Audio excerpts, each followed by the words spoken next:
pessoal, Vanessa Oliveira, seja bem-vinda. Vamos nós começar a preparar aqui e a gente já vai. O Luiz Otávio, opa, tudo bom? Como é que tá, Luiz? Vanessa, Isaac, Mourato, estão me ouvindo? Tá ouvindo? A voz tá... O som tá claro? Aqui, arrumar, ajeitar o celular aqui, a câmerazinha. Wellington, opa, Wellington, beleza? Você tá aí sempre nos acompanhando. Marcondes, Natália, tudo bem? Seja bem-vinda. Valeu, Luiz Otávio, obrigado. Então, o som tá legal, tá tudo jóia. Valeu, Isaac. Pedro Fernando, seja bem-vindo. Júlia Camargo, vamos receber nosso grande convidado, Murilo Reis. Opa! E aí, Júnior, tudo bem? Tudo bem, como é que vai? Firme? Na luta de sempre. Tá arrumando um pouco a câmera aqui, que quando... Aí... E aí, como tem passado esses dias difíceis, né? Por que não? Difíceis. Complicado, realmente. Acho que O esse Matheus, tipo de evento, Matheus Leone, esse tipo de evento ele vem para mostrar para a gente que, já que a gente vai falar um pouco sobre gestão, né? Que nem tudo a gente consegue prever, né? E uma situação como essa realmente é algo totalmente... Ninguém podia imaginar que isso acontecesse e temos que conviver com essa nova realidade, né? Que vai ser cruel, tanto em relação à saúde, vidas humanas, mas como também os impactos econômicos, logo no ano em que tudo estava apontando para um grande estouro da construção civil, vem uma situação como essa. Mas a gente tem que se adaptar e continuar na luta, porque se Deus quiser, tudo vai dar certo. Sem dúvida. De qualquer maneira, por isso que cada vez mais é importante nós estarmos sempre preparados, né? Isso que é importante, a gente ter o conhecimento e ter a preparação, porque não existe uma fórmula mágica, né? Não existe, vamos dizer assim, você só saber um passo a passo, né? Você tem que saber o que você está fazendo, tem que saber o que você pode, no caso, né? Já falando em gestão, como que você vai planejar as coisas, sabendo que aquilo é uma previsão, né? Que você não tem a bola de cristal, mas ao mesmo tempo, se você não fizer essa previsão, a coisa é pior ainda, ela desanda totalmente. Então, a melhor coisa é a gente poder realmente ter uma noção, saber fazer uma programação e depois, se for o caso, como agora está acontecendo, da gente saber como reprogramar, né? Como se ajustar a essa situação, tendo o mínimo de prejuízo, tentando também a gente manter os prazos, né? Ou se os prazos se esticarem,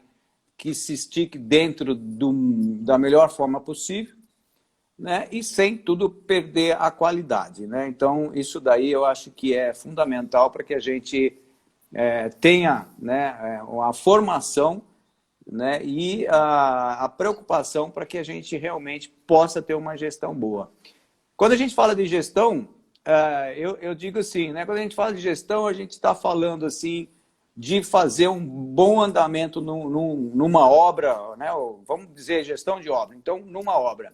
E para ter uma boa gestão, a gente precisa tomar cuidado com os itens principais, são os custos, o prazo da obra e manter a qualidade. E claro que o escopo, né, que a gente diz que é o objetivo daquela obra, né, se é uma obra que é comercial, você não pode, no meio da construção, ela perder essa característica, né, de que você fez. Então, para isso, a gestão ela existe para que esses 4, né, itens eles possam caminhar da melhor forma possível para a gente chegar no resultado final. Você é um grande especialista, eu sei que você está aí também promovendo o teu curso, né? A gente andou conversando há uns dias atrás aí. Como é que tá, Murilo? Fala um pouquinho aí dessa sua caminhada aí como gestor. Bem, vamos lá. Eu sempre costumo contar um pouco do início da minha carreira para que as pessoas entendam que as coisas acontecem muitas vezes sem a gente planejar e a gente precisa aprender a planejar e a replanejar durante a nossa trajetória, né? Quando eu comecei, eu sempre estagiei em obras na faculdade, desde o quarto período, que eu comecei a estagiar e segui uma sequência de vários estágios até o fim do curso. E quando eu finalizei o meu curso, faltando 15 dias para me formar, eu comecei a procurar emprego, né? Não era uma época muito favorável também, foi o ano 2003, o Brasil vinha de 20 anos com a infraestrutura, a construção civil parado. Meu pai foi um cara que não queria de jeito nenhum que eu fizesse engenharia, porque ele dizia, pô, Murilo, conheço um monte de engenheiro desempregado e tal, o país não constrói nada, etc. Eu fui, meti a cara, e quando faltou 15 dias para me formar, eu comecei a mandar currículos e tal, e a primeira empresa que eu estagiei foi a primeira empresa que me abriu as portas, a princípio para eu ser um auxiliar de engenharia de uma obra no interior do estado. Era a maior obra da construtora até então, um resort, tá certo? Na cidade aqui nos Lençóis Maranhenses. Quem não conheceu ainda precisa conhecer os Lençóis Maranhenses, é uma coisa muito bonita da natureza. E aí eu cheguei nessa obra para ser o auxiliar de engenharia, que hoje a gente utiliza essa palavra trainee, né? E quando eu cheguei na obra, depois de um período de recesso de fim de ano, as pessoas chegaram para mim e disseram, Murilo, tudo bom, doutor Murilo, seu novo engenheiro da obra? Eu digo, não, pai, eu vim ser o auxiliar do engenheiro. Não, o engenheiro foi demitido agora antes do recesso. Tu vai ser o novo engenheiro, já foi comunicado aqui. Aí a pessoa, o diretor da empresa me ligou e perguntou, e aí, Murilo, tem coragem de encarar 242 apartamentos, piscina com 800 metros quadrados, um restaurante flutuante dentro do rio, estação de tratamento de esgoto, subestação, enfim, uma obra gigantesca. Eu peguei e disse, olha, se eu te disser que eu estou preparado, eu não estou, porque eu acabei de chegar da faculdade. Agora, o que não me falta é vontade, é proatividade para buscar e aprender, né? E uma coisa interessante, na porta dessa obra tinha um grande outdoor escrito assim, isso era os primeiros dias de janeiro de 2004, e tinha um outdoor na porta da obra assim, entrega do resort, 29 de outubro de 2005 às 19 horas. E aí, claro, a gente é acostumado durante a nossa vida na engenharia a achar que obra é para atrasar mesmo, que é normal. E aí eu disse, isso é uma previsão, né? Não, Murilo, a obra vai ser entregue nesse dia, aí sendo você um engenheiro ou não. Aí eu entendi o recado. E aí o que acontece? Eu fui procurar, a obra tinha cronograma? Não, não tinha. Então eu tive que analisar todos os projetos, levantar os quantitativos, não tinha orçamento também, levantei os quantitativos para poder fazer um cronograma. Na época eu ainda não trabalhava com o MS Project, eu fiz no Excel, né, o planejamento, imprimi aquele negócio, andava com aquilo na mão, tive que aprender na marra o que eu não aprendi na faculdade, que é pegar uma obra, né, sem ainda nem nada de planejamento, criar um planejamento para ela, e o principal, que é muito importante que as pessoas entendam, que não adianta eu ter a primeira grande falácia, o cronograma da obra, ele é apenas uma previsão, então ele precisa ser retroalimentado constantemente. Não adianta eu ter um cronograma pendurado na parede, porque não vai valer nada, se ele não for acompanhado. E aí o que eu fazia? Eu dividia esse cronograma, né, em meses e depois em semanas. Então, toda segunda-feira eu passava para o meu mestre de obra. Olha, as metas da semana são essa. E no fim da semana, ia conferir se a gente conseguiu resolver tudo. O que a gente não conseguia resolver, o que a gente tem que fazer? Investigar os motivos, né? Por que não resolveu. Identificar uma coisa que é muito importante. Se aquela atividade tem uma folga, ou seja, se ela não está no caminho crítico. Se ela está no caminho crítico, eu tenho que tomar alguma medida para na semana que vem recuperar o atraso, porque senão a obra vai atrasar, né? E aí, felizmente, eu entreguei essa obra no prazo, trabalhei mais alguns anos com construção civil mesmo, como executor de obras, até que passei num concurso público. Hoje eu sou engenheiro de um banco público, né?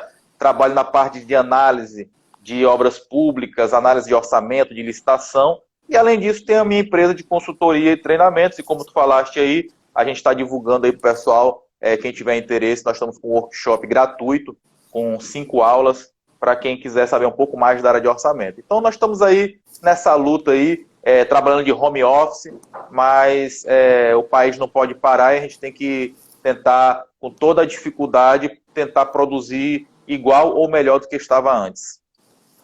Beleza, Murilo. Parabéns. Aí mostra, né, que a oportunidade ela surge quando você realmente está predisposto, né? Porque, por exemplo, você foi lá, como você falou, você foi lá como um trainee, vamos dizer, né, um aprendiz, tudo. Falou, não, tudo bem, vamos lá, vamos enfrentar. Como quando, de repente, né, abre as portas e você é que estava lá, né? Então, até falaram aqui, você foi o escolhido, mas, na verdade, você foi o escolhido porque você se deu essa oportunidade. Eu digo que... E só um detalhe. E só um detalhe, Júnior, que eu gosto de enfatizar. Esse meu primeiro emprego, que já foi assinado a carteira de trabalho como engenheiro civil, tem até isso guardado aqui, o salário, sabe quanto era? R$ 400. Então, o que acontece? Muita gente na época disse, Murilo, que absurdo, você vai trabalhar na maior construtora do estado para ganhar essa miséria. Eu disse, olha, entre eu ficar aqui mandando currículo e ir lá ganhar experiência, eu vou lá ganhar experiência. E aí o que aconteceu? Por ter acreditado na oportunidade, olha o que aconteceu. Eu fui para ganhar 400, chegou lá, aconteceu isso, eu peguei a vaga então de engenheiro executor, o salário já aumentou um pouquinho, já dobrou, enfim, ainda era pequeno, mas já dobrou. Mas no final de 2 anos, quando eu entreguei aquela mega obra, o meu salário já era 9 vezes maior do que quando eu comecei e já estava compatível com os demais profissionais da empresa. Sim. Além de você ter aprendido, com certeza, nesses 2 anos, né, que você falou, vamos dizer assim, que isso talvez valeu até mais do que, né, esse salário que aumentou. Porque hoje a gente percebe, né, a tua capacidade, a tua autoridade mesmo, como uma pessoa aí, né, criadora de conteúdo, quer dizer, você realmente abraçou a oportunidade que apareceu. Às vezes ela vem de uma forma que parece que não é tão interessante, mas foi o que apareceu e você abraçou e pegou. Isso é legal, porque ainda mais que você pegou uma obra desorganizada, pelo que você falou, não tinha cronograma, não tinha né, orçamento, tudo, e você teve que fazer na marra, né? Então, eu acho muito legal isso, que muitas vezes eu também aprendi muita coisa na marra. Mas a gente hoje, através da internet, a gente tem tanta condição para aprender tanta coisa muito mais rápido, atingir esse sucesso que muitas vezes demora e numa velocidade muito maior. E esse cronograma, como você falou, eu só queria completar, que é o seguinte, não existe essa história de querer fazer um cronograma no início da obra e engavetar. O cronograma, para mim, é o meu guia, tá, de acompanhamento de obra. Então, eu não chego na obra lá e fico vendo, sabe, perdidamente o que está lá. Eu chego lá com o meu cronograma e vejo, hoje deveria estar fazendo isso, isso, isso. Está fazendo? Não está? E aí, então, essa periodicidade, que deve ser realmente curta, né, de visitas à obra, ela é justamente para você ir fazendo uma medição com aquilo que você planejou, com aquilo que você orçou, com aqueles cronogramas que foram feitos, tanto físico, né, como até mesmo financeiro. E isso é o nosso mapa, é o nosso guia para uma boa gestão, né? A gestão ela tem que se dar realmente em cima desse trabalho de planejamento que foi feito, né? Na hora do planejamento foi feito o levantamento das necessidades da obra. Então, dali você consegue imaginar já qual é o sistema construtivo, né? Você precisa, claro, ter bons projetos que realmente te demonstre com detalhamento, especificações de materiais, né? E se não tiver, você tem que fazer isso, né? Porque senão você não vai conseguir fazer o seu orçamento. E aí, diante disso tudo é que você vai, então, desenvolver isso e já vai planejar a obra. Hoje o pessoal fala em BIM, né? BIM a gente sempre fez, ou seja, é enxergar a obra, imaginar a obra, que hoje a gente faz ele digitalmente, né? Mas, na verdade, a gente sempre imaginou a obra, planejou dividiu em meses, que é um cronograma bem feito, as tarefas, a sequência, né, das atividades, o quanto vai custar aquilo lá, e aí sim você vai começar a obra com esse mapa, né, e você vai controlar. Então é muito bacana isso, que você aprendeu aí na marra, e na verdade eu também bati muito a cabeça para perceber mais claramente, né? Porque infelizmente na faculdade a gente até vê essas coisas, mas elas estão jogadas, não existe assim uma ligação, uma sequência, o porquê que está sendo feito, né? Até eu digo, eu vou complementar mais uma coisa. Quem faz só cronograma, né, só o planejamento, que é o pessoal mais de escritório, tem que ir na obra, deveria ir na obra, porque a cada vez que ele vai na obra, a próxima vez que ele for fazer um outro planejamento, um outro orçamento, um outro cronograma, ele vai fazer melhor, porque ele vai ver a realidade da coisa em campo.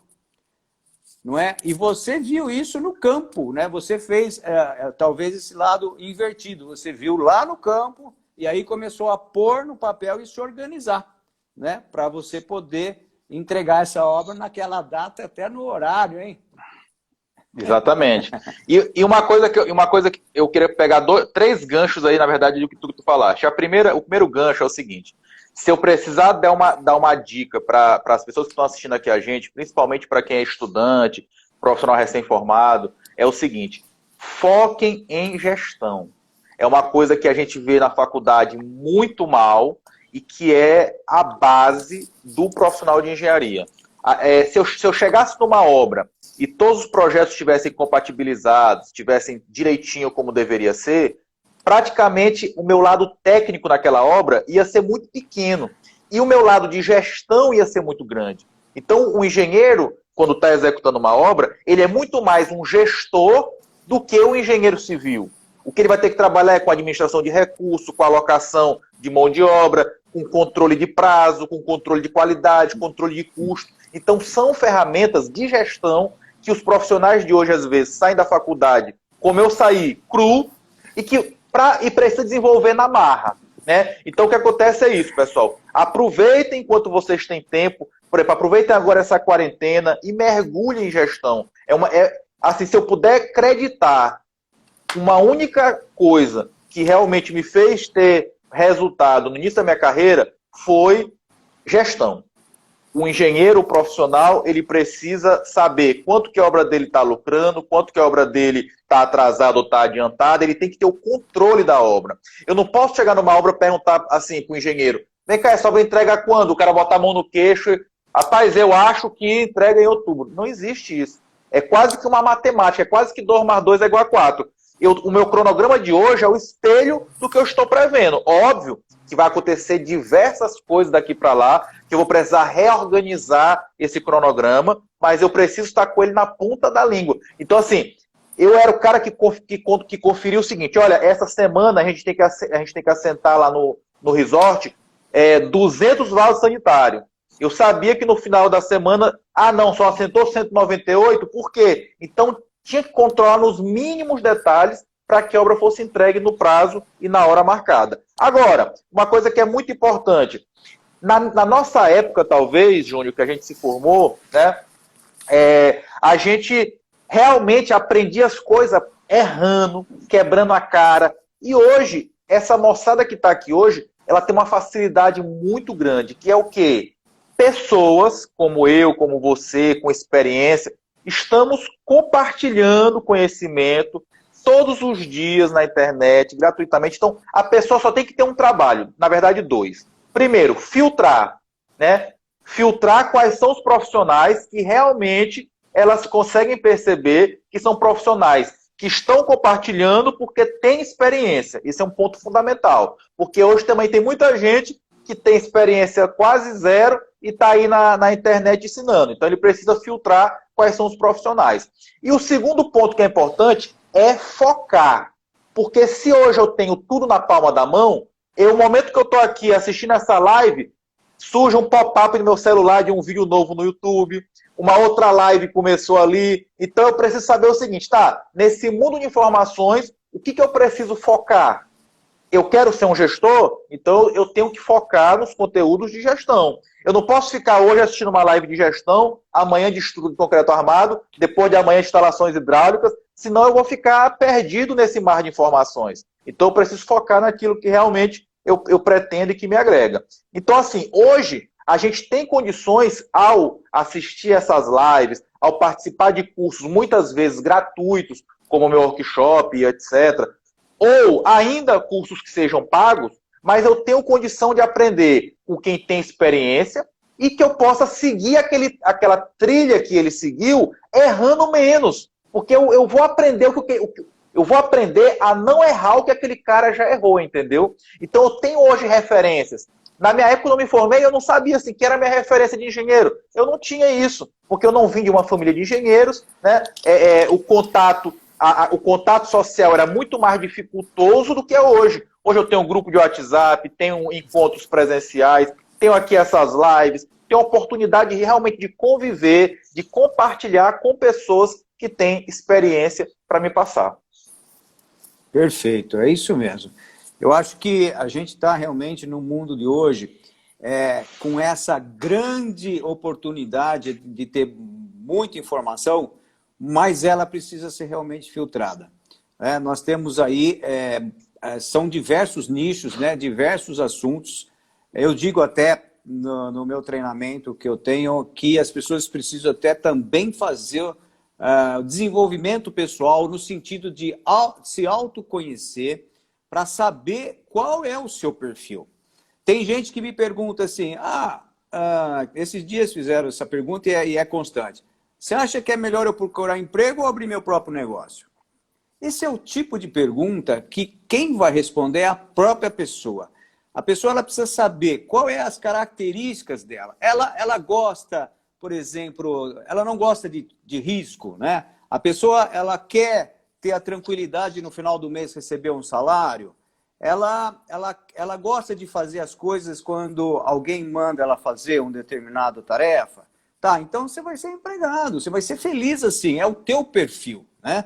Agora não, você é inquieto, você gosta de criar as coisas, as suas tarefas e você gosta de liderar, você gosta de arriscar, de buscar as novas coisas, mesmo se você levar um tropeço, você vai. Então você aí sim pode montar o seu negócio. Então, essas respostas, muitas delas estão dentro da gente. Como você falou, a partir do ponto que a gente se conhece e sabe o que a gente quer, aí a gente começa a filtrar melhor, né?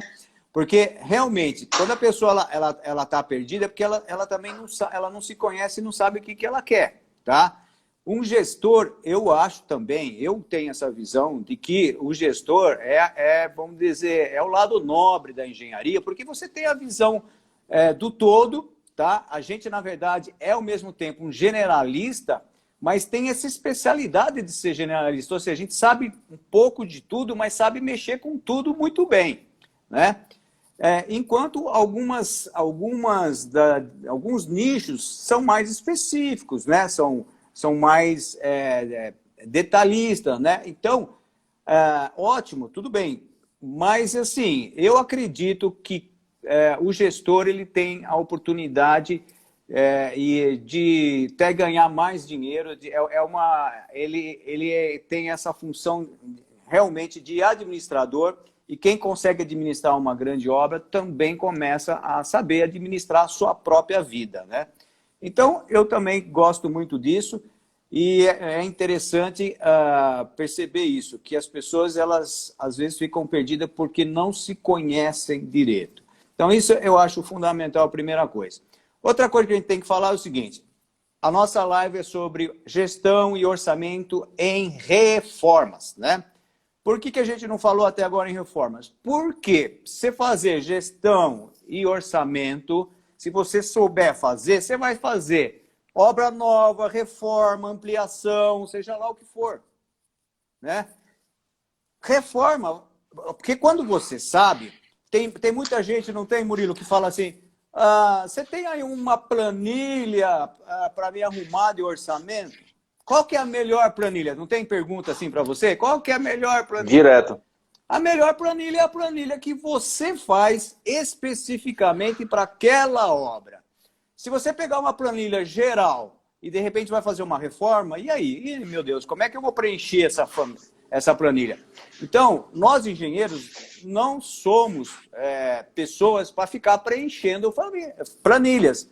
Nós somos para pensar e fazer a planilha, né?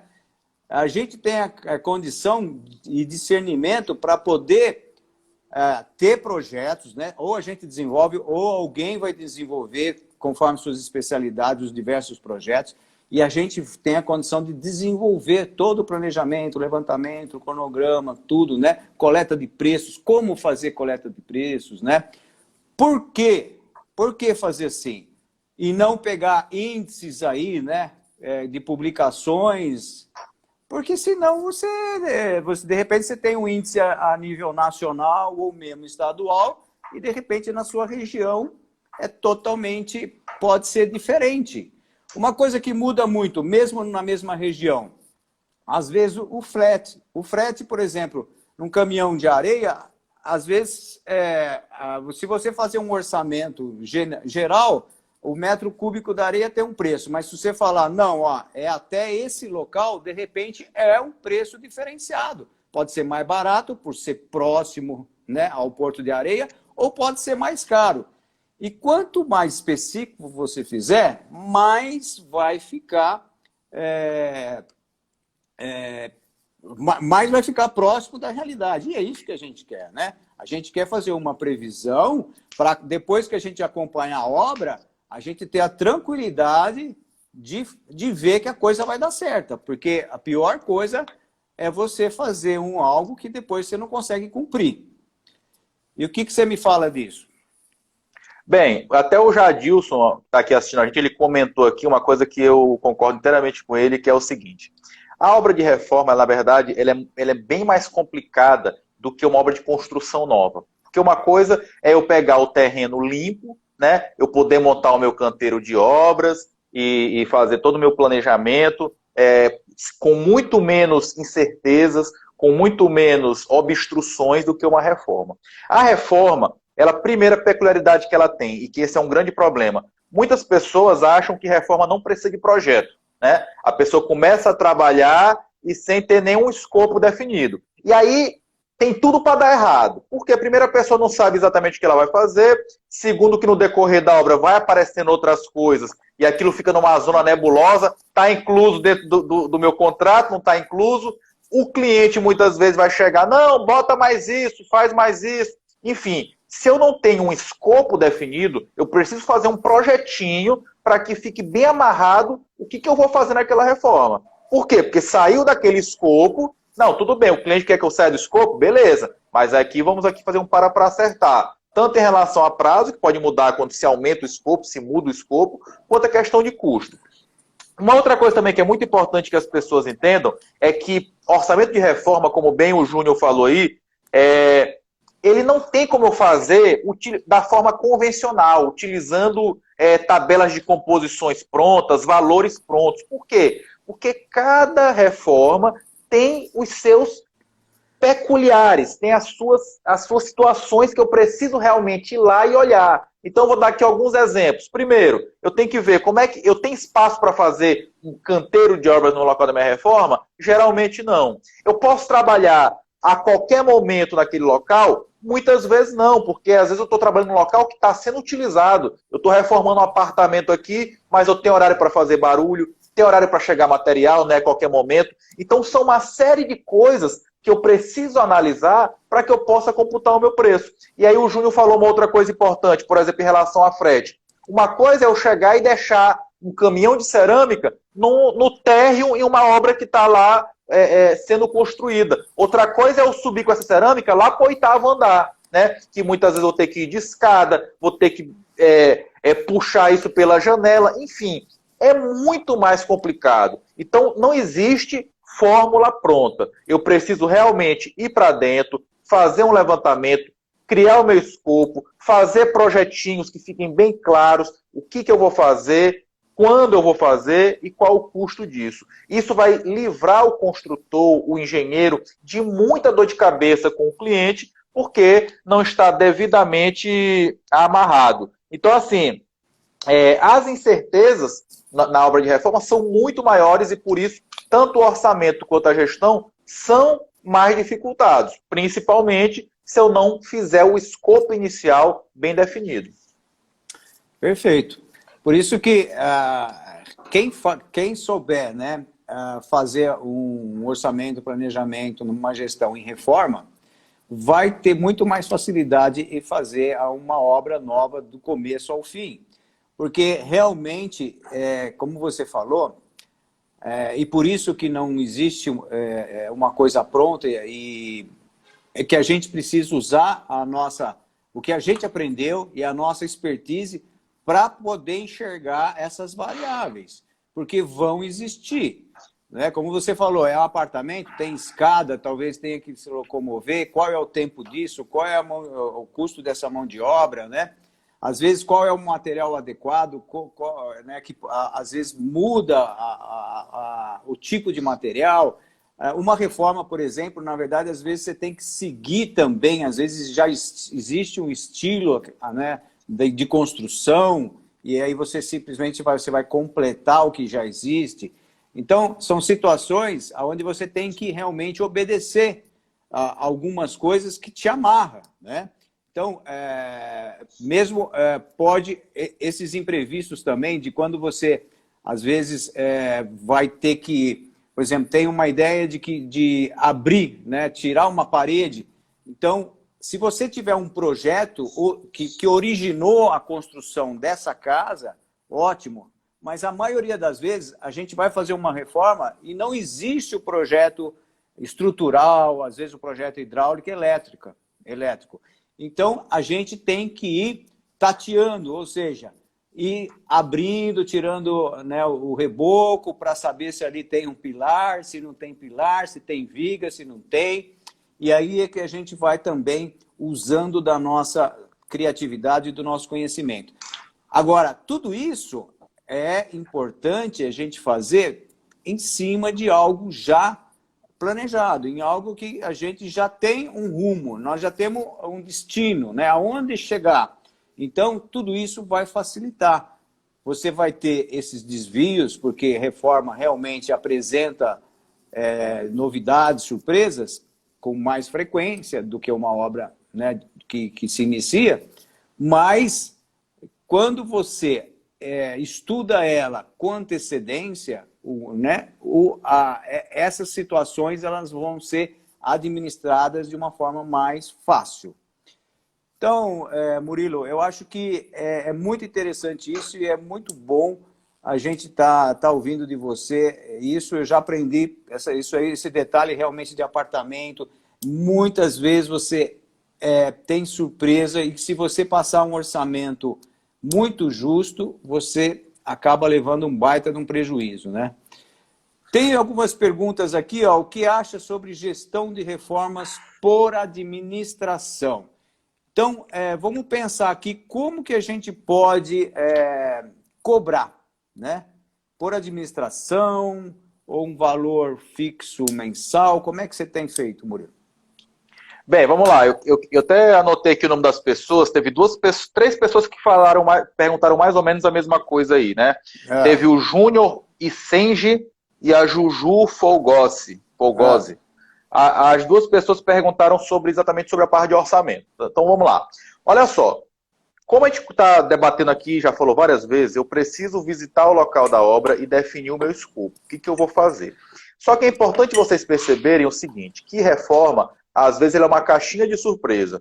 Eu estou lá para reformar e recuperar X metros quadrados de reboco, só que na hora que eu começo a mexer, eu percebo que o quantitativo é maior. Porque um determinado ponto lá, que na hora que eu fui fazer a vistoria inicial, não parecia comprometido, na hora que eu começo a mexer está. Como se prevenir disso? Pessoal, só teria uma maneira. Se o cliente deixasse que eu fizesse uma inspeção um pouco mais destrutiva. Então eu teria que chegar no apartamento, vamos supor que seja um apartamento aqui. Eu teria que chegar lá, ele está me reclamando que a parede está desplacando uma cerâmica, alguma coisa. Eu precisaria bater na parede todinha.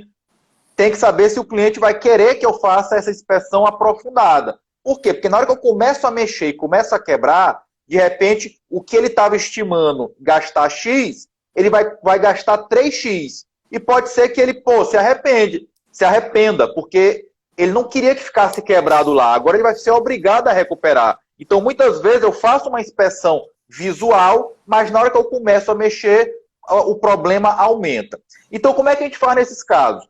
Se eu não puder fazer essa inspeção mais aprofundada, fazer uma inspeção apenas visual,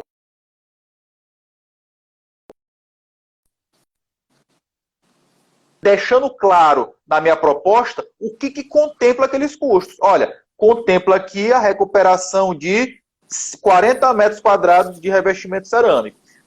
Aí, qual é o grande pulo do gato aí, que o Júnior também comentou? Eu não posso deixar o meu orçamento justinho, só computar os 40 metros quadrados e pronto, ainda que eu tenha levantado os 40. Por quê?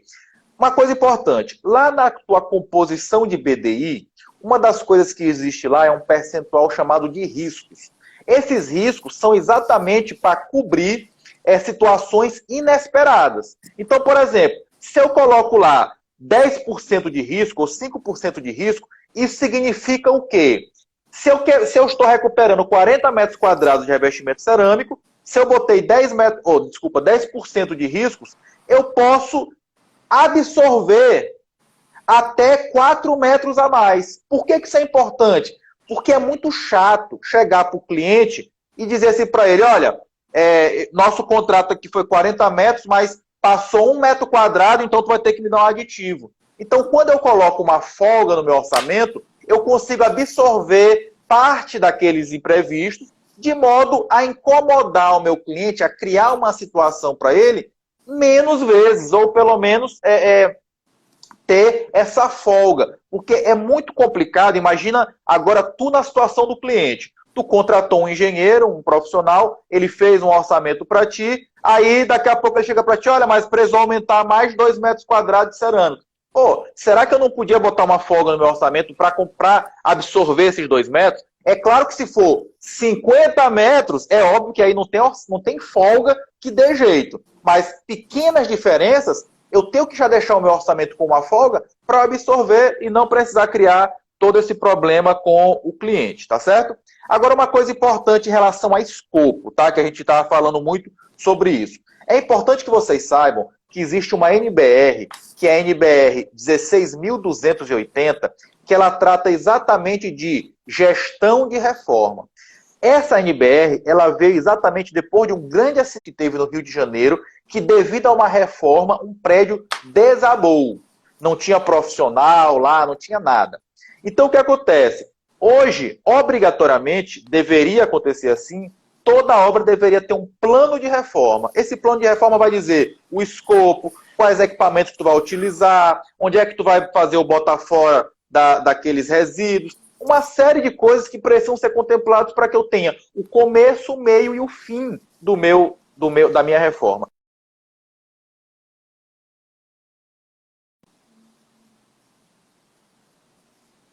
Residencial, prédio ou prédio 16.280, tá? A norma. Então, o síndico ele tem a obrigação de exigir isso.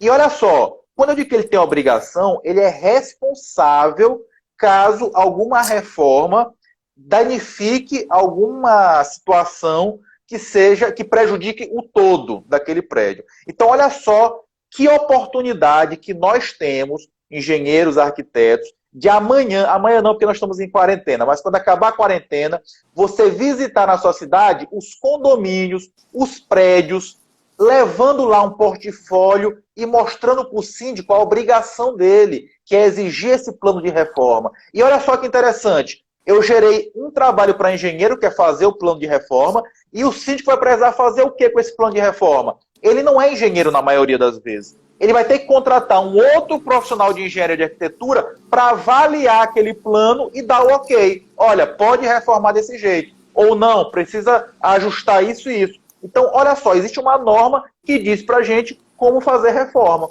só basta a gente seguir o que está escrito nela. Agora, só mais detalhe, Júnior, sobre a pergunta acho que foi Leonardo, sobre gestão de reforma por administração.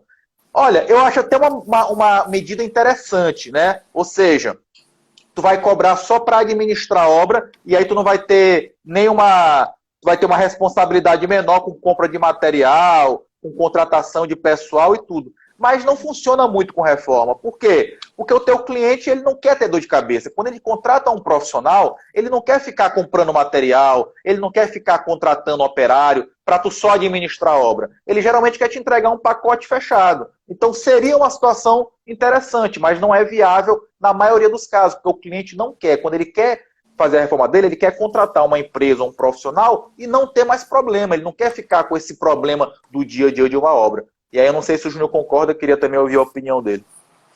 Sim, eu concordo. Claro que é a partir do ponto que você tem uma reforma bem definida. Eu entendo que muitas vezes eu entendo essa pergunta de por administração numa situação onde a gente percebe que nem o proprietário ele sabe exatamente até onde ele vai com aquela reforma, né? Ou se não, numa situação como você mesmo falou, de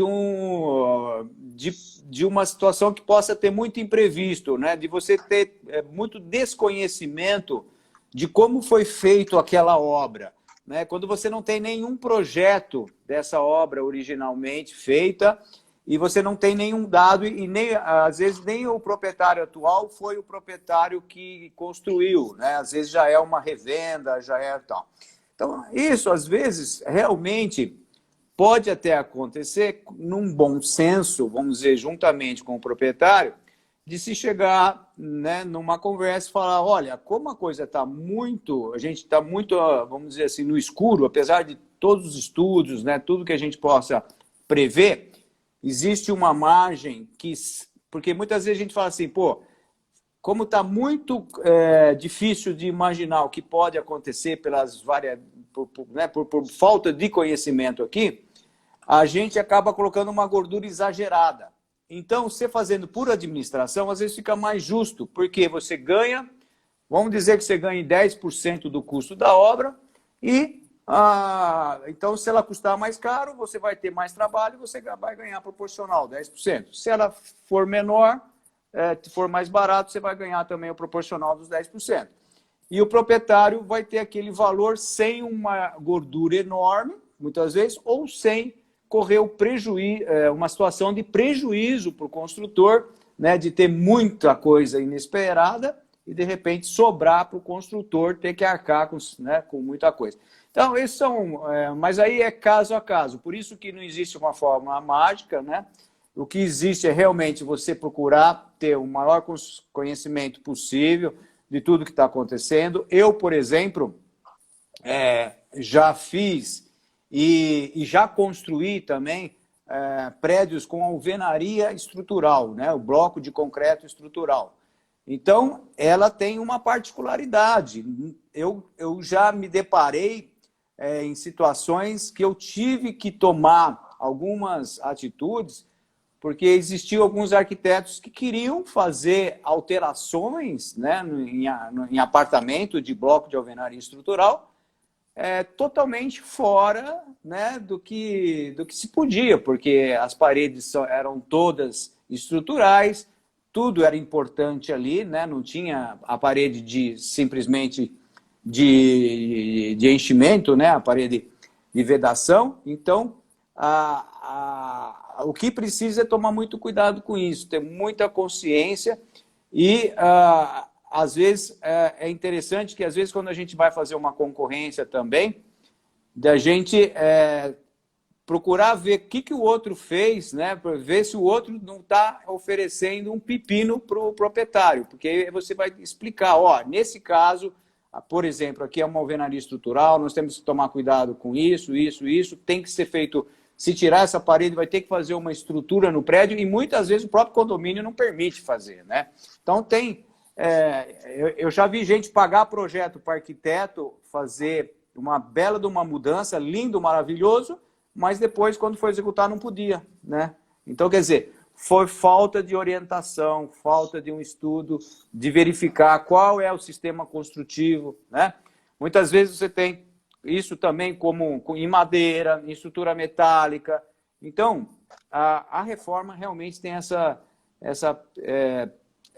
dificuldade no sentido de você ter que correr atrás também daquilo que já existe, né? Saber como é que foi feito, aonde ter uma análise bem grande, tanto estrutural, aonde está a parte elétrica.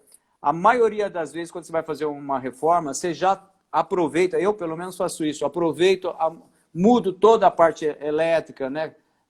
A não ser que seja uma reforma de uma casa muito nova, mas normalmente quando se faz a reforma, a casa já tem um período, então você troca toda a parte elétrica, aí dá para também fazer várias alterações na parte hidráulica, conforme, claro, a reforma. É muito difícil a gente generalizar, né? Porque a reforma ela tem a sua particularidade, cada uma vai ser de um jeito.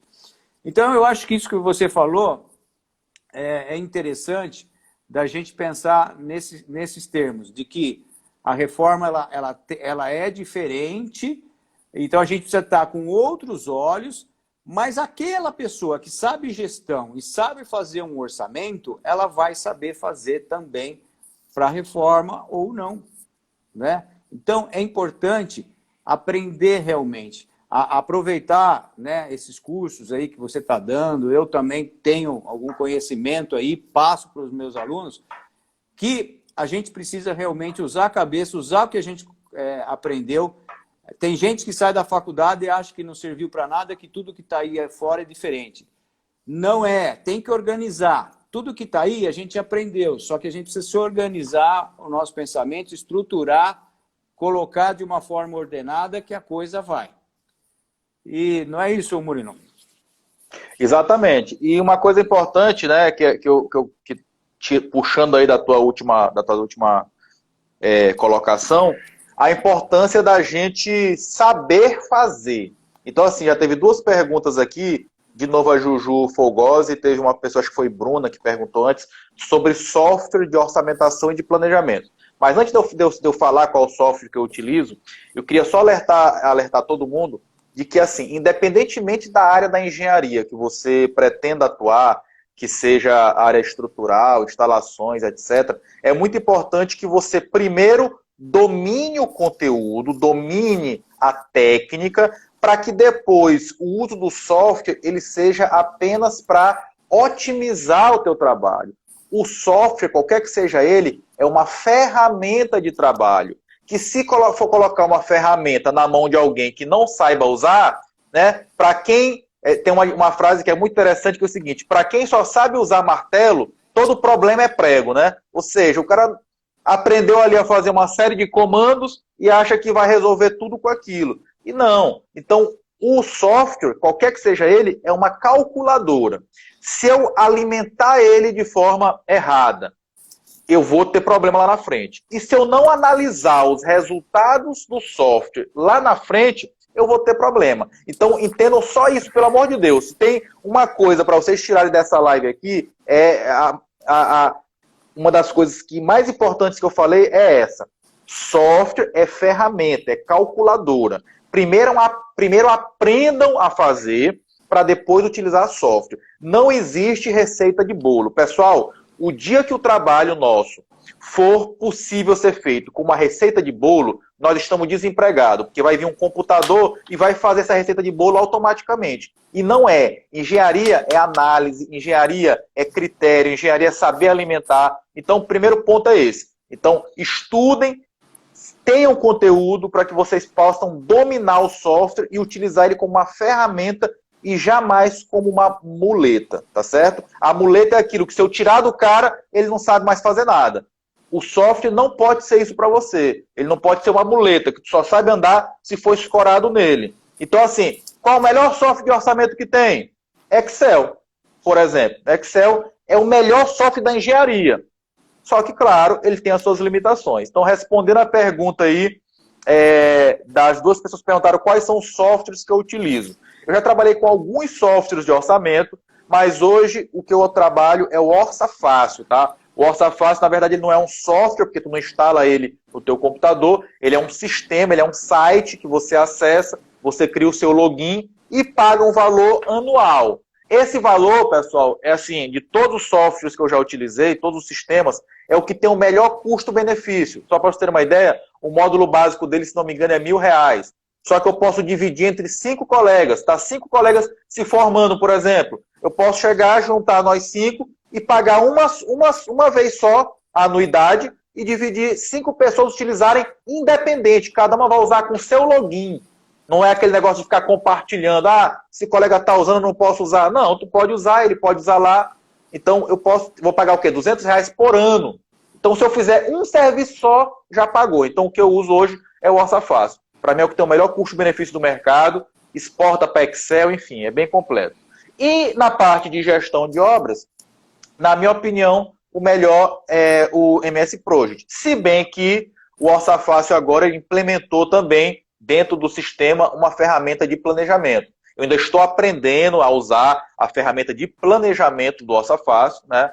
Mas o de orçamento dele é perfeito para quem quiser depois saber mais. Além do que, só uma dica para vocês também, pessoal, ele também tem uma chamada Universidade Orça Fácil, onde tu pode fazer cursos gratuitos para aprender a usar o sistema, tá certo? Então, as minhas 2 dicas nesse momento são Orça Fácil e MS Project.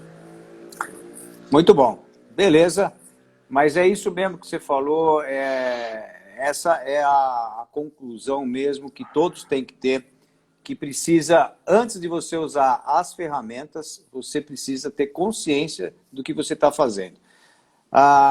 Porque às vezes você tem que, na hora de uma situação como essa que nós estamos, de coronavírus, de você ter que alterar prazo, que às vezes o custo de alguma coisa que possa ser dolarizado, isso e aquilo, pode mexer totalmente naquilo que foi planejado anteriormente, né, no momento normal, para um momento instável como nós estamos.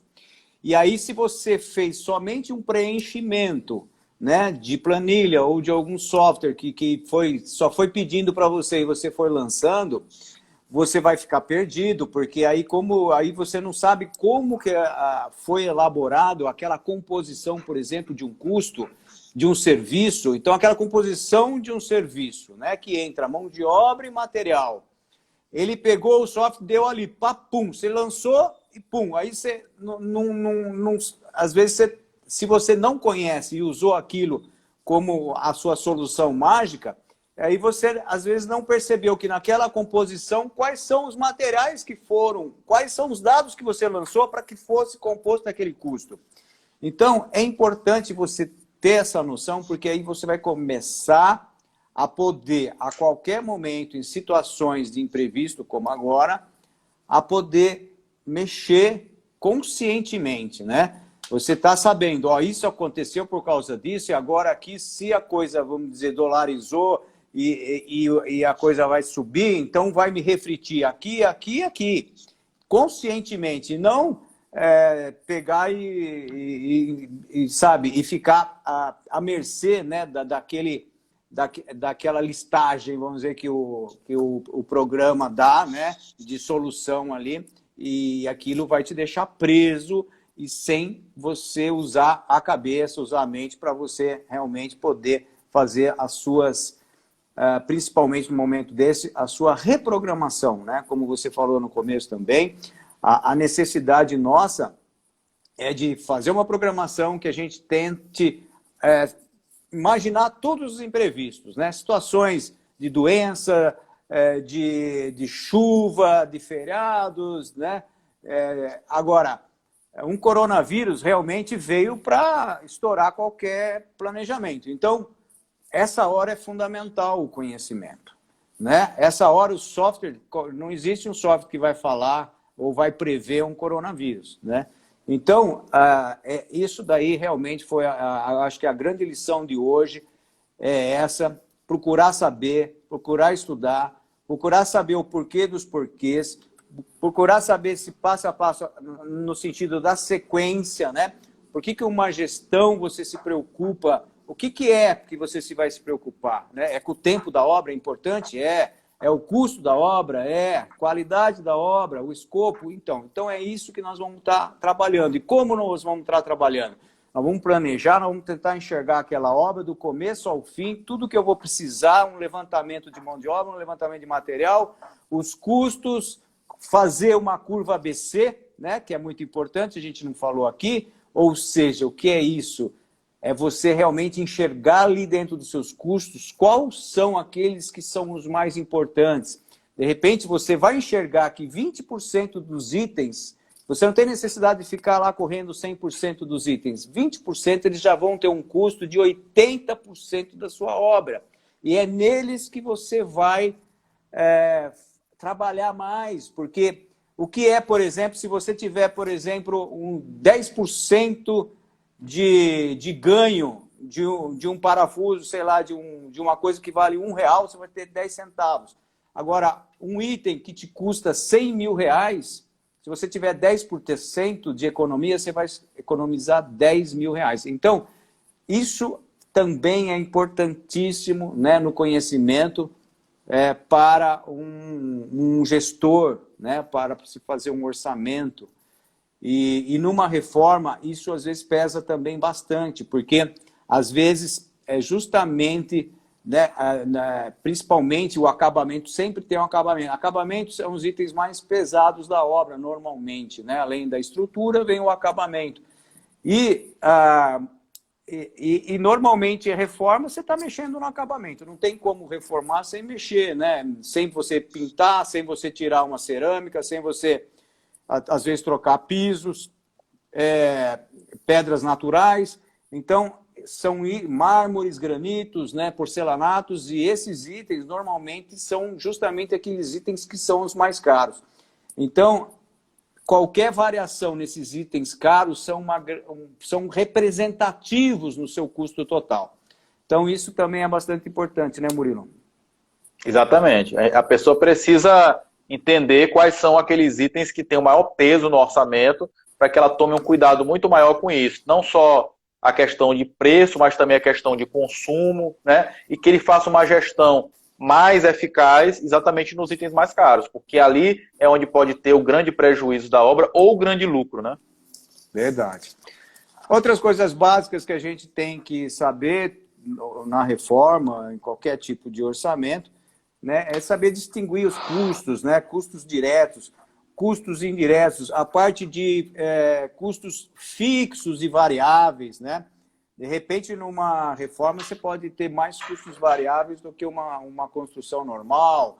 Então, você saber qual é a influência desses custos no seu orçamento, né? E aí você vai justamente gerenciar, fazer a gestão desses detalhes, né? Outra coisa, às vezes, dependendo da reforma, também pode te gerar algumas despesas indiretas que está dentro do seu BDI. Então, tudo isso, ele é fundamental ser antecipadamente visto, né, para que não haja surpresas negativas em relação ao seu BDI. De repente, ali está teu lucro e vai tudo embora. Então, são situações aí de alguns detalhes, né, do orçamento, né, que você vai realmente ter como influência aí num bom resultado, um resultado de sucesso, se você olhar para eles como deve ser olhado, né? Exatamente. E aí, eu acho que a gente tem aqui, ó, vamos lá, ó, queria saber sobre aplicabilidade de metodologias ágeis na gestão de obras, se é usual ou não. Metodologias. Não sei bem o que ele está querendo dizer. Você entende aqui, Murilo? Metodologias ágeis que ela deve estar falando é sobre Lean Construction, né? Construção industrializada. Sim. Olha, assim, em reforma é um pouco mais complicado, devido a essas peculiaridades, né? Então, uma coisa é eu montar uma linha de montagem, algo que possa possibilitar uma agilidade quando eu estou fazendo uma coisa do zero. Mas a reforma, muitas vezes, são serviços artesanais. Você pode aplicar algumas coisas, mas nunca de maneira integral devido às dificuldades e às especificidades de cada um dos serviços que são feitos, que muitas vezes não dá para seguir uma sequência bem definida.